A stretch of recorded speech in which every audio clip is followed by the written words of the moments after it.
Штувани колеги, штувана јавност, денес во собранието гледаме она популарно народната кажа на царот е гол.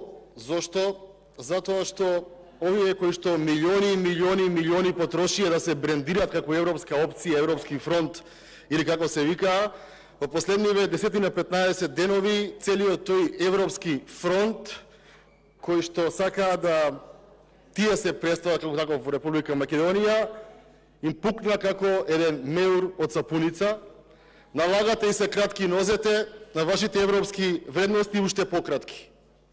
Прво се обидовте со 22 пратеници, оние од Илинденска, да направат од вас нешто пред јавноста за кое што не сте, па преку вас пробаа да пуштаат закони за договор кој што го немате видено, само да го подпишете.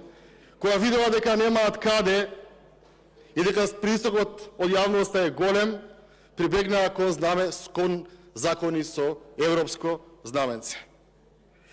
И кога Коридорот 8 бил во Европска Унија, или со други зборови, може секој закон во Македонија да се предлага со европско знаменце, бидејќи Македонија е во Европа, по таа логика, дојдовме до ниво да денеска евроамбасадорот Гир ви каже, цитирам: системот на европско знаменце се користи кога се усогласува вашата, македонската, легислатива со на Европската Унија или загрижува означувањето на законите поврзани со 8 и 10 коридорите со европско знаменце, со оглед на тоа што тука нема усогласување.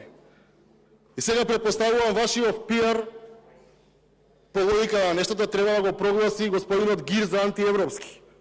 Бидејќи сите оние кои што велат нема ништо европско во крадење, во манипулирање на волјата на граѓаните, вие го нарекувате дека е антиевропски. Сега што правиме? Првиот представник и официјален на Брисел во Македонија вели дека вие не сте опозиционен европски фронт. Не сте. И тука да завршиме со тој наратив. Барам председателе точката со број 9, која што е усогласена од сите политички партии, а е поврзана со следење на комуникации, да биде како точка број 5, веднаш после ратификациите, кои што брзо одат како точки од дневниот ред, затоа што европски е да има контрола на безбедносните служби, европски е да има контрола на тоа кои, дали и зошто се прислушкува во оваа држава, и кога имаме консензус сите политички партии, читам дека е во ред точката да оди понапред со цел да овој гајански надзор му се даде вистинска шанса, барем во втората половина од прикрајот на мандатот. Благодарам.